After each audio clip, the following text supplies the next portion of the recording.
क्या आप भी ऐसा सोचते हो कि मेरी शक्ल ही खराब है, मैं दिखने में गंदा हूं, मैं दिखने में अच्छा नहीं हूं? रीजन कुछ भी हो सकता है। मैं दिखने में सांवला हूं, काला हूं, थोड़ा मोटा हूं, मेरी हाइट छोटी है, मेरे फेस पे पिंपल्स हैं, मार्क्स हैं, कुछ भी हो सकता है। हम कहीं ना कहीं कुछ ना कुछ चीज लेकर अपने आप को डिमोटिवेटेड करते रहते हैं और रीजन ये होता है कि हम रात में सोते इसलिए नहीं हैं क्योंकि हम अपने ऊपर रो रहे होते हैं, भगवान को कोस रहे होते हैं, अपने माँ बाप को कोस रहे होते हैं कि उनकी वजह से ही मैं ऐसा हूँ, मैं ऐसा ना करता तो ऐसा ना होता, अब मैं क्या करूँ, मेरी तो जिंदगी ही बर्बाद हो गई। हम अपने आप को कंपेयर करते हैं लोगों से। हम बड़े बड़े फिल्म स्टार्स को देखना पसंद नहीं करते क्योंकि वो हमसे अच्छे दिखते हैं। हम अपने आप को ही डिमोटिवेट किए जा रहे हैं, हम अपने आप को ही बताए जा रहे हैं कि ये एक कमी है। गलती सारी तौर पर हमारी भी नहीं है भाई। फिल्मों में भी यही दिखाया जाता है कि एक कूल हैंडसम डूड एक हैंडसम हंक आएगा और लड़की को इम्प्रेस करके चला जाएगा। या ये दिखाया जाता है कि एक लड़की जो दिखने में बहुत ब्यूटीफुल है, उसी के पीछे लोग पागल हो रहे होते हैं, उसी के लिए लोग दीवाने हो रहे होते हैं। तमाम ब्यूटी प्रोडक्ट्स बेचे जा रहे हैं। क्यों? क्योंकि इससे आप दिखने में अच्छे हो जाएंगे और लोग आपको इम्प्रेस, बिल्कुल आप लोगों को इम्प्रेस करते जाएंगे, लोग आपके जादू में खोते चले जाएंगे, आपके दीवाने होते चले जाएंगे। यानी कि साफ तौर पर सेंट्रलाइज्ड कर दिया गया है कि अगर आप दिखने में अच्छे हैं तो ही बाकी की चीजें होंगी। टैलेंट आपके अंदर है या नहीं है, आपके अंदर बाकी चीजें हैं या नहीं है, वो तो मायने ही नहीं रखती। हम ये नहीं समझ रहे होते कि उनको अपने ब्यूटी प्रोडक्ट्स बेचने होते हैं, उनको अपने डिओड्रेंट्स बेचने होते हैं, जिसका 2 स्प्रे मार के लड़कियां पागल हो रही होती हैं। ऐसा कुछ भी नहीं होता। और मेरी सबसे बड़ी शिकायत आपसे है कि आप खुद को क्यों डिमोटिवेट कर रहे हैं। देखो, इसका सबसे बड़ा नुकसान पता है क्या होता है? इसका सबसे बड़ा नुकसान होता है जो कि आपके कॉन्फिडेंस पर पड़ता है। आपका कॉन्फिडेंस नीचे चला जाता है। आपका अंडर कॉन्फिडेंट होना आपके लाइफ का सबसे बड़ा डिमेरिट होता है। वो भी उस एज में जिस एज में आपको सबसे ज़्यादा खुशियाँ लेनी होती हैं, सबसे ज़्यादा लाइफ को एंजॉय करना होता है, अपनी लाइफ को खुल के जीना होता है। मैं एज गैप की बात कर रहा हूँ 13 से लेके 28-30 तक, क्योंकि 30 के बाद तो शादी हो जाती है और उसके बाद तो इतना फर्क नहीं पड़ता। और 14-13 के पहले तो आपको पता ही नहीं होता कि मेरे पास ये कुछ है भी, आप इंजॉय कर रहे होते हो। मुझे याद है जब मैं 9th या 8th क्लास में था, तब तो बहुत छोटा ही रहते थे। अब तो बच्चे 7th-8th के बहुत बड़े हो गए हैं। तो तब मेरे फेस से बहुत पिंपल्स आने शुरू हो गए थे। सब मेरे को कहते थे ट्रीटमेंट करवा ले, ये करवा ले, वो करवा ले, पर मैं सोचता था क्या फर्क पड़ता है, चले जाएंगे। तब लोग मेरे को बोलते थे अभी तेरे को समझ नहीं आ रहा, आगे समझ में आएगा, ये वो। तो जैसे जैसे मैं 10th, 11th, 12th में आया तो मुझे फील हुआ कि यार ये तो कोई कमी है, ये तो कोई मेरे साथ नुकसान हो रहा है, ये तो होना नहीं चाहिए। तब मुझे समझ में आया कि जैसे जैसे आप समझदार हो गए वैसे वैसे आप अपने अंदर कोई ना कोई कमी ढूंढना शुरू कर दोगे। और ये सिर्फ आपके साथ ही नहीं है, सबके साथ है। अरे भाई, जो सांवला है, जो काला है, वो तो ब्यूटी प्रोडक्ट्स ले ही रहा है, लेकिन भैया जो गोरी गोरी लड़कियां होती हैं, ब्यूटीफुल से ब्यूटीफुल लड़कियां होती हैं, वो और ब्यूटी प्रोडक्ट्स ले रही होती हैं क्योंकि वो अपने त्वचा को और निखारना चाहती हैं, अपने त्वचा का सौंदर्य और बरकरार रखना चाहती हैं, बढ़ाना चाहती हैं। आपने देखा होगा कि जो दिखने में थोड़ा इधर उधर एवरेज लुक्स का है वो तो तब भी ब्यूटी प्रोडक्ट्स पे इतना बिलीव नहीं करता, लेकिन जो दिखने में जितना अच्छा होता है वो उतने ब्यूटी प्रोडक्ट्स लगा रहा होता है, उतना मेकअप लगा रहा होता है। खैर, उनकी मर्जी है, वो कुछ भी करें कुछ भी ना करें, लेकिन मैं आपको बस ये समझाना चाहता हूँ कि ये आपके अंदर कोई कमी नहीं है। अपने आप को दूसरों से कंपेयर करना बंद कर दो। हम दूसरों का कंपेयर करते हैं कि भाई देखो मेरे पास ये नहीं है, उसके पास ये है, अगर मैं भी उसके जैसा दिख रहा होता तो आज मेरी भी कितनी गर्लफ्रेंड्स होती, या मैं भी उसकी तरह दिख रही होती तो आज मैं भी अपने त्वचा का जलवा दिखा रही होती, अपना सौंदर्य दिखा रही होती और लोग मेरे दीवाने हो रहे होते। भाई देखो, रियलिस्टिक में बात करें तो इसका बहुत फर्क पड़ जाता है, मगर शॉर्ट टाइम पीरियड में बहुत बार देखा गया है कि अगर आप दिखने में अच्छे नहीं हैं तो शायद आपको लॉन्ग टर्म के लिए तो कोई फर्क नहीं पड़ेगा, लेकिन शॉर्ट टर्म के लिए आप लोगों को इम्प्रेस ना कर पाए। ये फैक्ट है कि अगर एक लड़का दिखने में अच्छा है तो लड़की उससे बहुत अच्छे से बात करती है, बहुत कॉन्फिडेंटली बात करती है और बिलीव करने लग जाती है। और अगर एक लड़का जो कि दिखने में अच्छा नहीं है, एवरेज लुक्स का है, उसको लड़कियां भाव नहीं देती। ये फैक्ट है। एक लड़की जो कि ब्यूटीफुल है, उसके पीछे तमाम लड़के दीवाने हो हो रहे होते हैं। लेकिन एक लड़की जो कि ब्यूटीफुल नहीं है उसके पीछे लड़के पड़ते ही नहीं हैं। लड़कियां आपस में कंपेयर कर रही होती हैं, मेरे पीछे वो लड़का पड़ा, उसने मेरे को प्रपोज किया, उसने ये किया, उसने वो किया। जो अच्छी नहीं दिख रही होती वो सोच रही होती कि यार मेरे अंदर ऐसी क्या कमी है। जरूर इस वजह से हो रहा है क्योंकि मैं थोड़ी छोटी हूँ, मैं ना थोड़ी गोरी नहीं हूँ, इस वजह से ऐसा हो रहा है, ये इसलिए उसलिए। फिर वो फेयर एंड लवली और फलाना ढिमकाना, कौन कौन से ब्यूटी प्रोडक्ट्स होते हैं, ब्लीचिंग क्या क्या होता है भाई। आजकल तो हेयर में भी कुछ ना कुछ हो गया, हाईलाइट वाईलाइट करवाने लग गए। यानी कि मुझे नहीं लगता कि पूरे बॉडी में कोई ऐसा बॉडी पार्ट हमने छोड़ा है। पेच लगा दिए, कोई ढीला करते हैं, कभी किसी को टाइट करते हैं, कभी किसी को छेड़ते हैं, कभी किसी को छेड़ते हैं। पूरे बॉडी की हमने ऐसी की तैसी मार दी। हम इतने ज्यादा अंडर कॉन्फिडेंट हो गए हैं खुद की नजरों में ही कि हम अपने चेहरे को शीशे में नहीं देख सकते, क्योंकि हम देखते हैं तो हमें खुद के लिए बुरा लगता है। अब तुम्हें ही अपने ऊपर कॉन्फिडेंस नहीं है तो लोग तुम्हारे ऊपर कॉन्फिडेंस कहाँ से लेकर आएंगे। तुम खुद के ऊपर भरोसा नहीं कर सकते और ये गवाही देते हो कि लोग मेरे को भरोसा नहीं कर रहे हैं, लोग मेरे को अच्छा नहीं समझते। अरे भाई तुम खुद की नजरों में तो कॉन्फिडेंट फील करो। अपने आप को हताश निराश क्यों बनाते हो? तुम सच बताना, क्या तुम्हारे साथ ऐसा नहीं होता कि जब तुम अपने क्रश को देखते हो तो तुम ये फील कर रहे होते हो कि छोड़ ना यार, कौन बात करेगा, मैं तो दिखने में अच्छा हूं ही नहीं। क्या आपके साथ ऐसा नहीं होता कि आप अपने फ्रेंड को देखकर ये कह रही होती हैं कि यार काश मैं भी इसकी तरह ब्यूटीफुल होती, इस पे तो इतने लोग मरते हैं, मेरे पे भी मर रहे होते। हम अपने आप को कंपेयर करते हैं, अपने आप को नीचा दिखाते हैं और अपने आप की एक कमी बनाकर रखे हुए हैं। मेरी शिकायत आपसे है, लोगों से नहीं है। हम अपने आप को इनसिक्योर फील कर रहे होते हैं, हम अपने अंदर एक कमी ढूंढ रहे होते हैं कि मेरे अंदर ये एक कमी है, जबकि जो कमी होती है हम उस पर ध्यान ही नहीं देते। चलो एक पल के लिए मैंने मान भी लिया कि आप इनसिक्योर फील कर रहे हो क्योंकि आप दिखने में अच्छे नहीं हो, तो आप उस चीज के लिए इनसिक्योर फील क्यों नहीं कर रहे होते जो कि बाकी चीजें जिनको सच में सही किया जा सकता है। अगर तुम गोरे नहीं हो तो मेरा नहीं मानना है कि तुम कितने भी ब्यूटी प्रोडक्ट्स यूज कर रहे हो उससे तुम गोरे हो जाओगे। तुम छोटी हाइट के हो तो तुम कितने ही प्रोटीन पाउडर्स और जो तमाम सप्लीमेंट्स आता है उसको खा के तुम हाइट तुम्हारी लंबी हो जाएगी, नहीं होता। कुछ चीजों का इलाज होता है, उस चीज का इलाज करवाना चाहिए। पिंपल्स हैं वो सही हो जाएंगे, कोई मार्क्स है शायद वो भी सर्जरी से सही हो जाता है। तो बहुत चीजें हैं जिनको आप सही कर सकते हो, लेकिन कुछ चीजें जिनको आप सही नहीं कर सकते उस पर भी तुम छेड़खानी कर रहे होते हो, उसके लिए भी तुम हताश हो रहे होते हो। लेकिन दूसरी और वो चीजें जिसको तुम सच में 100% सही कर सकते हो लेकिन तुम उसको सही नहीं करते, उसके ऊपर तुम ध्यान ही नहीं देते। तुमने अपने कम्युनिकेशन स्किल्स पे कभी ध्यान दिया?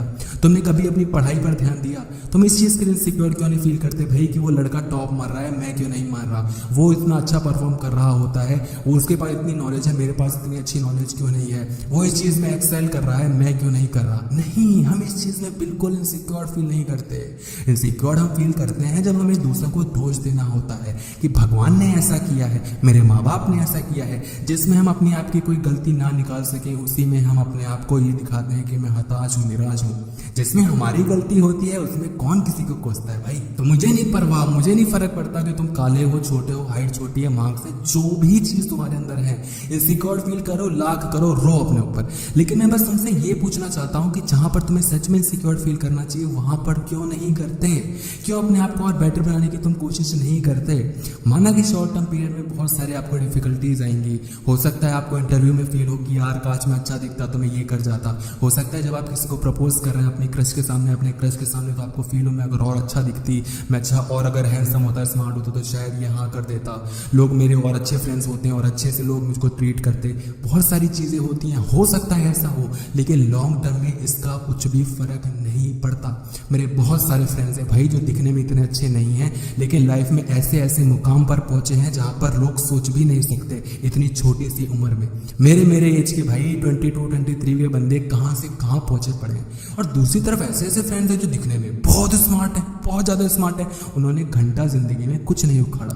लॉन्ग टर्म में सच बता रहा हूं, लुक्स का घंटा फर्क नहीं पड़ता। तुम काले हो, छोटे हो, गोरे हो, तुम्हारे बाल उड़ गए, तुम्हारे बाल व्हाइट हो गए, तुम्हारी बियर्ड ढंग से नहीं आती, कुछ भी भाई, मतलब बियर्ड ढंग से नहीं आ रही उसके लिए भी अब तो प्रोडक्ट्स आ गए हैं, उस्तरा और क्या भाई साहब, क्या मजाक कर रखा है। और सिंपल सा फंडा है, शॉर्ट टर्म की भी बात की जाए, जो लोग तुम्हारे चेहरे को देखकर तुम्हारे पास आ रहे हैं, तुम पर अट्रैक्ट हो रहे हैं, जो तुम्हारे इसलिए करीब आ रहे हैं क्योंकि उन्होंने तुम्हारे चेहरे को पसंद किया, तुम चाहते हो ऐसे लोगों को अपने करीब लाना। अगर तुम्हारी कोई गर्लफ्रेंड बन भी जाती है तुम्हारे चेहरे को देख के, तो क्या तुम सच में चाहते हो एक ऐसी लड़की को गर्लफ्रेंड बनाना जो सिर्फ और सिर्फ लोगों के चेहरे देखती है, जो अंदर से लोगों को देखती ही नहीं है? क्या तुम सच में ऐसा चाहते हो?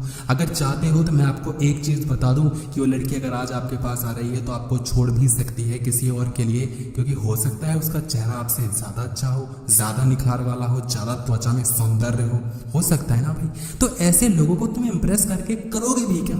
लोगों को इम्प्रेस करना है अपने टैलेंट से करो, अपने नॉलेज से करो, अपनी किसी खूबी से करो। नहीं नहीं नहीं, उसको क्यों करेंगे? क्योंकि उसमें तो मेहनत करनी पड़ती है ना भाई, उसके लिए तो टाइम देना पड़ता है। लेकिन गोरा नहीं हूं इसके लिए कोसने में क्या जाता है, रोने में क्या जाता है? अपने लिए रो लूंगा, अपने माँ बाप को कोस दूंगा, अपने घर वालों को कोसूंगा, भगवान को कोसूंगा, क्योंकि इसमें मैं तो कुछ नहीं कर सकता ना, भगवान ने ही ऐसा किया है। लेकिन जिसमें तुम कर सकते हो भैया, उसमें तो तुम कुछ करके दिखाओ।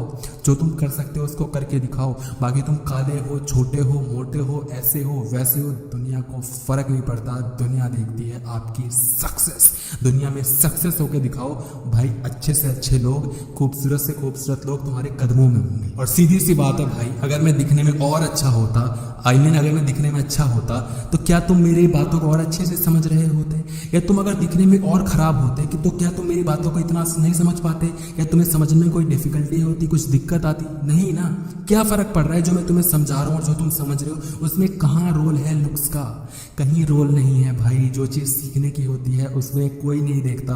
कोई नॉलेज को देते वक्त ये नहीं देख रहा होता, कोई नॉलेज को लेते वक्त ये नहीं देख रहा होता कि तुम कितने अच्छे हो या मैं कितना अच्छा हूँ। टीचर का काम पढ़ाने का होता है। स्टूडेंट अब ये बोलते रह जाए कि मैं दिखने में अच्छा हूँ, नहीं हूँ, इसलिए मैं नॉलेज नहीं ले पा रहा, तो ये उसकी गलती है। नॉलेज लो, कुछ सीखो, जिंदगी में आगे बढ़ो, पैसे कमाओ, सक्सेसफुल हो जाओ।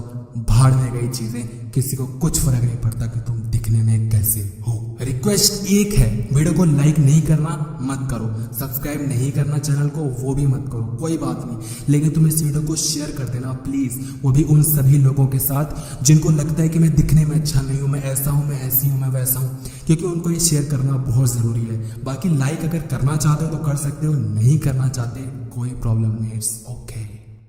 ब्यूटी मैटर करती है और हम इस फैक्ट को डिनाई नहीं कर सकते। जब भी हम किसी सुंदर चेहरे को देखते हैं तब हमारे दिमाग में डोपामीन रिलीज होता है, जिससे हमें उस चेहरे को देखकर खुशी मिलती है और हमें उसे देखते रहने का मन करता है। फिजिकल ब्यूटी एक इंसान की हेल्थ और उसके जीन्स की क्वालिटी को दर्शाती है कि जस्ट बिकॉज एक इंसान का फेस सिमेट्रिकल है या उसके फेस पर ज्यादा दाग धब्बे नहीं है तो उसका मतलब उसकी बॉडी किसी भी तरह के डिजीज या इन्फेक्शन को फाइट करने के केपेबल है और उसके हार्मोन्स भी सही बैलेंस में है। फिजिकल ब्यूटी को मैं एक सीढ़ी की तरह देखता हूँ जो शुरू तो हमारी मंडेन रोजमर्रा की दुनिया में होती है, लेकिन उसका ऊपरी छोर एक हायर फॉर्म ऑफ ब्यूटी के पास होता है। ऐसे इंसान की सुंदरता को निहारते निहारते ही हम उनमें गुम हो जाते हैं और फिजिकल रियलिटी से टच खोकर हम पहुंच जाते हैं उस दुनिया में जहां प्यार का राज होता है। यही रीजन है कि क्यों इतने सारे गानों या कहावतों में सुंदरता को स्पिरिचुअल एक्सपीरियंस से जोड़ा जाता है, जैसे भगवान ने कितनी मेहनत करके इस इंसान को बनाया या फिर कैसे एक इंसान का चेहरा भगवान की याद दिलाता है। लेकिन ऐसे में यहाँ क्वेश्चन ये आता है कि उन लोगों का क्या जो नेचुरली ब्यूटीफुल नहीं पैदा हुए, क्या वो हमें एक हायर पॉसिबिलिटी या फिर लव की याद नहीं दिला सकते, या क्या वो किसी तारीफ के लायक नहीं है? यहाँ पर ये समझो कि हमारी फिजिकल ब्यूटी के ज्यादातर एस्पेक्ट्स हमारे कंट्रोल से बाहर हैं। जहां हम एक हद तक अच्छी डाइट लेकर और एक्सरसाइज करके अपनी स्किन को ज्यादा हेल्दियर लुक दे सकते हैं, चेहरे की केयर करके उस पर से दाग धब्बों को कम कर सकते हैं। लेकिन अगर हम चाहें कि हमारी स्किन का कलर, हमारे लिप्स का साइज या नाक की शेप बदल जाए तो वो पॉसिबल नहीं है। इवन अगर हम प्लास्टिक सर्जरी या एक्सेसिव मेकअप की मदद लें तब भी हम अपनी इनसिक्योरिटीज को जड़ों से खत्म नहीं कर रहे होते, बल्कि हम बस उन्हें एक नकाब पहना रहे होते हैं। इसलिए शुरुआत होती है खुद की टोटल एक्सेप्टेंस से, जिसमें इंक्लूडेड होती हैं आपकी सारी स्ट्रेंथ्स और वीकनेसेस। जिस हद तक हम अपनी वीकनेसेस और कमियों पर काम करके खुद को हर वे में इंप्रूव कर सकते हैं वो हमें करना चाहिए। लेकिन जिन वीकनेसेस को हम चेंज नहीं कर सकते उन्हें एक्सेप्ट करने से हम उन्हें ही फ्यूल की तरह यूज करने लग जाते हैं। जबकि अगर आप अपनी कमियों को रिजेक्ट कर देते हो तो आप खुद की खुशी हमेशा ही दूसरों में ढूंढते रहते हो कि वो आपको अप्रूव कर दें, वो आपको एक्सेप्ट कर लें या फिर वो आपको प्यार दे दें जो आपको खुद को देना चाहिए। खुद को पूरी तरह से एक्सेप्ट करने का ये फर्स्ट स्टेप आपको उन लोगों से एक काफी बेहतर और हेल्दियर पोजीशन पर रखेगा जो खुद को जीरो मानते हैं और वो दूसरे लोगों जैसा बनना चाहते हैं। खुद को एक्सेप्ट करना ब्यूटी और अगलीनेस के कंटेक्स्ट में काफी अजीब और एक इनकम्प्लीट सॉल्यूशन जैसा साउंड करता है, लेकिन अगर हम इस बात की गहराई में जाएं तो यहाँ पर भी वही मैसेज दिया जा रहा होता है जो हम अपने इस चैनल पर रेगुलरली डिस्कस करते हैं कि अपनी पर्सनालिटी के किसी भी हिस्से को रिजेक्ट मत करो, क्योंकि ऐसे तो आपका हर रिजेक्टेड पार्ट आपको ही अनकॉन्शियसली कंट्रोल करने लगेगा और आप अपने ही मिसिंग हिस्सों को दूसरे लोगों में ढूंढते रहोगे। यही प्रॉब्लम उन लोगों के साथ होती है जो खुद के अंदर मौजूद ब्यूटी के बारे में अनअवेयर होते हैं और उसे दूसरों पर प्रोजेक्ट कर रहे होते हैं। सेकेंडली, जिस तरह से हमने इस एपिसोड के शुरुआत में बात करी थी कि ब्यूटी एक सीढ़ी की तरह होती है जो कि एक हायर रियलिटी से नीचे आ रही होती है रोजमर्रा की दुनिया में, लेकिन अगर आपकी सीढ़ी स्पिरिचुअल प्लेन पर ही खत्म हो जाती है और वो नीचे फिजिकल रियलिटी तक नहीं आती, तो उसका मतलब आपका काम ये है कि आप खुद उस सीढ़ी को बिल्ड करो जो आपको भी एक ट्रांसेंडेंट एक्सपीरियंस के पास पहुंचा पाए और आपसे मिलने वाले लोगों को भी। और ये काम पूरा होता है अपने खुद के अंदर मौजूद ब्यूटी के एक कभी ना खत्म होने वाले सोर्स के टच में आने से। क्योंकि ज्यादातर लोग ये सोचते हैं कि फिजिकल ब्यूटी बस फिजिकल बॉडी से शुरू होती है और वहीं पर खत्म हो जाती है, लेकिन ये थिंकिंग गलत है।